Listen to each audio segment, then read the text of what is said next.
बिस्मिल्लाहिर्रहमानिर्रहीम। अस्सलाम student, welcome to my channel Sidra economics lecture. आज हम टॉपिक डिस्कस करने जा रहे हैं वो है law of variable proportions, it's assumption, it's schedule and it's diagram. ठीक है, सबसे पहले हम देखेंगे इसकी definition. In a given state of technology, when the unit of variable factor of production are increased with the unit of fixed factor, the margin productivity increase at increasing rate up to a point. After this point, it will become less and less. ठीक है, तो first of all आपको पता होना चाहिए variable factor कौन से होते हैं और फिक्स फैक्टर कौन से होते हैं। ठीक है, वेरिएबल फैक्टर वो फैक्टर होते हैं अगर आप प्रोडक्शन को बढ़ाना चाह रहे हैं तो उसकी जो क्वांटिटी है उनको बढ़ा दें। अगर फैक्टर कम करना प्रोडक्शन को कम करना चाह रहे हैं तो उन फैक्टर को कम लगा लें। ठीक है, जो फिक्स फैक्टर होते हैं वो चेंज नहीं होते। अब बेशक प्रोडक्शन बढ़ा रहे हैं कम हो रहे हैं, उन फैक्टर ने उतना ही लगना। ठीक है, तो देन हम अपनी डेफिनेशन की तरफ आते हैं। In a given state of technology, ठीक है, when the unit of variable factor of production are increase, जब हमने वेरिएबल फैक्टर को इंक्रीज करना है। बेशक मैंने पहले बताया कि वेरिएबल फैक्टर को इंक्रीज करना है क्योंकि हम अपनी प्रोडक्शन को इंक्रीज करना चाह रहे हैं। ठीक है, इंक्रीज करना है with the unit of fix factor. ठीक है, हमने सिर्फ वेरिएबल फैक्टर को इंक्रीज नहीं करना, इस वेरिएबल फैक्टर को इंक्रीज करना है, किसके साथ करना है, फिक्स फैक्टर के साथ। देन हमारी मार्जिन प्रोडक्टिविटी क्या होगी, इंक्रीज होगी, यानी हमारी प्रोडक्शन इंक्रीज होती जाएगी। एक पॉइंट ऐसा आएगा जिसके बाद हमारी मार्जिन प्रोडक्टिविटी कम से कम होना शुरू हो जाएगी। It will become less and less. ठीक है, नेक्स्ट हम आते हैं इसके अजम्पशन की तरफ। अजम्पशन का मतलब क्या होता है, फर्ज करना, अज्यूम करना कि ऐसा होगा तो ऐसा होगा। हमारे जो होता है ना इकोनॉमिक्स लॉ, उसमें ये ज़रूर होता है कि हमने अज्यूम करना होता है। ठीक है, क्योंकि हमारी जो तमाम चीज़ें होती हैं वो माइंड पे होती हैं, लोगों के माइंड पे। अगर ऐसा होगा तो फिर ऐसा होगा, इसलिए हम आप इकोनॉमिक्स से कोई भी लॉ देख लें उसमें अजम्पशन ज़रूर होंगे। अजम्पशन का मतलब क्या होता है, फ़र्ज करना। जैसे आप मैथ में करते हैं लेट x इक्वल टू 0। ठीक है, वो क्या कहते हैं, हम फ़र्ज करते होते हैं। इसी तरह इसमें फ़र्ज करते हैं, फ़र्ज को इन्होंने अजम्पशन का नाम दिया हुआ है। तो फर्स्ट अजम्पशन क्या है, कांस्टेंट टेक्नोलॉजी। ठीक है, आप कोई भी चीज़ बना रहे हैं, कोई ना कोई टेक्नोलॉजी यूज़ करके बना रहे हैं ना। ठीक है, देन उन्होंने कहा कि आप जो टेक्नोलॉजी पहले यूज़ कर रहे हैं, फर्दर जब इंक्रीज़ करने हैं वेरिएबल फैक्टर को, देन भी वही टेक्नोलॉजी अपने यूज़ करनी है। नेक्स्ट आता है शॉर्ट रन। शॉर्ट रन हमने पढ़ा था, एक साल के कम अरसे को शॉर्ट रन कहते हैं। ठीक है, शॉर्ट रन, ठीक है, ये लॉ किस में अप्लाइबल है, शॉर्ट रन में। ठीक है, जो लॉन्ग रन होता है उसमें हम अपने फिक्स फैक्टर को भी चेंज कर सकते हैं, उसमें कोई फिक्स फैक्टर नहीं होता, तमाम वेरिएबल फैक्टर होते हैं। इसलिए ये लॉ कहाँ पे अप्लाइबल है, इन शॉर्ट रन। नेक्स्ट हमारा फिक्स फैक्टर। फिक्स फैक्टर हमने यहाँ पे अज्यूम किया, फिक्स फैक्टर कौन सा है, ज़मीन हमारा फिक्स फैक्टर है। अगर हमने कोई भी प्रोडक्शन बढ़ानी है, फॉर एग्जांपल आपके साबुन वगैरह की फैक्ट्री है, तो आप साबुन की प्रोडक्शन बनाना चाह रहे हैं, ऐसा तो नहीं करेंगे कि आप 2 फैक्ट्री बना लेंगे या उसके साथ ज़मीन खरीद लेंगे तो उसकी जो प्रोडक्शन बढ़ जाएगी। आप सबसे पहले इसकी प्रोडक्शन और तरीक़ों से बढ़ाएंगे। कैसे, लेबर ज़्यादा लगा लेंगे, ठीक है, मजदूर ज़्यादा लगवा लेंगे, या फिर पैसे ज़्यादा लगा के न्यू मशीनरी जहाँ पे रख के ज़्यादा प्रोडक्शन बढ़ा सकते हैं। ठीक है, हमारी यहाँ फिक्स फैक्टर कौन सा है, ज़मीन। नेक्स्ट आता है वेरिंग प्रोपोर्शन। वेरिंग प्रोपोर्शन हमने पढ़ा था पहले भी कि जो होता है ना, हम एक वेरिएबल फैक्टर को दूसरे वेरिएबल फैक्टर के साथ तब्दील कर सकते हैं, एक्सचेंज कर सकते हैं। यानी कि हमारे पास लेबर इतने नहीं है तो हम क्या करेंगे, कैपिटल ज़्यादा यानी कि मशीनरी ज़्यादा लगा लेंगे, मज़दूरों की इतनी ज़रूरत नहीं रहेगी। जहाँ फिर हमारे पास पैसे इतने ज़्यादा नहीं है, मशीनरी क्या होती है, महंगी होती हैं, तो ठीक है, तो हम क्या करेंगे, मज़दूर ज़्यादा लगा लेंगे, मशीनरी इतनी ज़्यादा नहीं लगा लेंगे। ठीक है, यहाँ पे जूम क्या किया गया है कि हमने जो भी चेंज वगैरह करनी है ना, कि लेबर की जगह मशीन की जगह लेबर, तो एक हद तक करनी है। ऐसा तो नहीं हो सकता मज़दूरों को बिल्कुल छोड़ दें, सिर्फ मशीनें लगा लें। मशीनों को चलाने के लिए भी कोई मज़दूर चाहिए ना। तो इसी तरह आप ऐसा भी नहीं कर सकते मशीनी से सिर्फ मज़दूर रख लें, मशीनी ना रखें, मशीनी के बगैर आप काम इतनी अच्छी तरह नहीं कर सकते। ठीक है, हमने वेरिंग प्रोपोर्शन करना है कि एक हद तक चेंज करना है। नेक्स्ट हमारा फिफ्थ अजम्पशन है होमोजेनेटिक होता है यकसानियत, एक जैसा। ये तो हमने तमाम जो भी उसकी आमलीन वेरिएबल फैक्टर है वो एक जैसे हों, यानी कि मजदूर जितना पहले पढ़ा लिखा था वैसा ही हमने आइंदा रखना है, ताकि तभी हमारी प्रोडक्शन एक जैसी होगी। उसके जितना पहले का तजर्बा था अभी उतना ही तजर्बे वाला रखना है।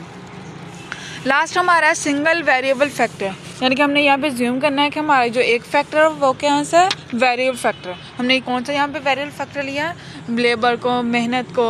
ठीक है, यहाँ पे हमारा फिक्स फैक्टर है। नेक्स्ट हम इसके शेड्यूल की तरफ आते हैं।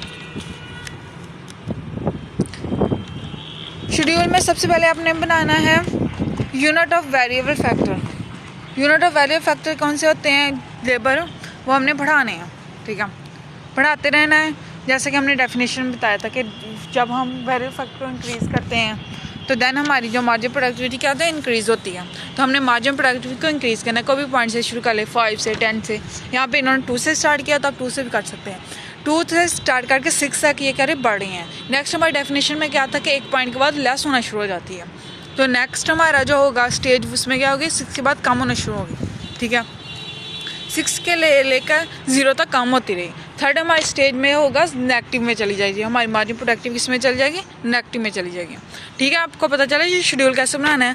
फर्स्ट आपने वेरिएबल फैक्टर लेने हैं लेबर, तो हमने क्या डेफिनेशन में क्या किया, हमारे वेरिएबल फैक्टर बढ़ रहे हैं तो उस हिसाब से हमने वेरिएबल फैक्टर को बढ़ा लिया 1 से लेकर 7 तक। दैन हमारे डेफिनेशन में क्या था कि हमारी जो मार्जिन प्रोडक्टिविटी इंक्रीज़ होती है 1 पॉइंट तक, तो हमने 2 से लेकर 6 तक इंक्रीज़ करी। उस पॉइंट के बाद हमारे डेफिनेशन में क्या था कि उस पॉइंट के बाद हमारी मार्जिन प्रोडक्टिविटी डिक्रीज़ होना शुरू हो जाती है, तो हमने देन उससे डिक्रीज़ होना शुरू कर दिया 6 से लेकर 0 तक, ठीक है। लास्ट हमारी स्टेज में हमारी मार्जिन प्रोडक्टिविटी नेगेटिव में चली जाएगी, ठीक है। 2 आपकी कॉलम बनी है। थर्ड कॉलम में आपने कैसे बनाना है, टोटल प्रोडक्टिविटी, ठीक है। टोटल प्रोडक्ट कैसे बनाते हैं, फर्स्ट एम पी का फर्स्ट एस टी लिखते हैं, ठीक है। फर्स्ट 2 है एम पी का, तो हमने टी पी में क्या लिखना, 2 एस टी लिख देना, ठीक है। नेक्स्ट हम क्या लिखेंगे, टी पी का 2 और एम पी का सेकेंड रो में 4, वो वाला, ठीक है। 2 और 4 कितना होता है, 6 होता है, उसके साथ लिख देना। नेक्स्ट में भी इसी तरह कहेंगे 6 और 6, टी पी का 6 सेकेंड रो में और थर्ड रो में एम पी का 6, इन दोनों को प्लस किया 12।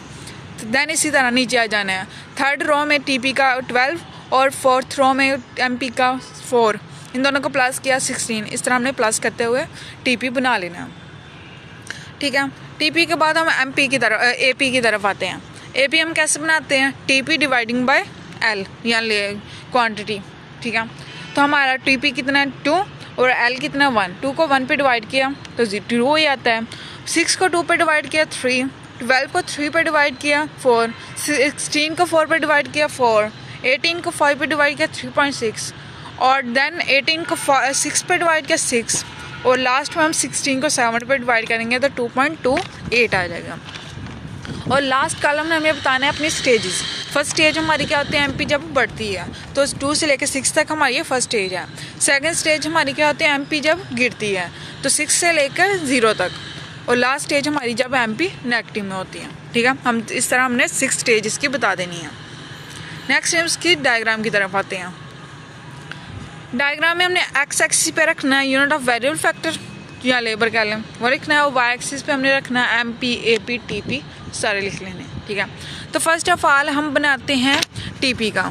टी पी पे फर्स्ट हमारा क्या है 2 पे 1 पे 2, 2 पे 6, तो इस तरह हमने बना लेना है। 1 पे 2, 2 पे 6, इस तरह हमने बनाते हुए टी पी बना लेना है।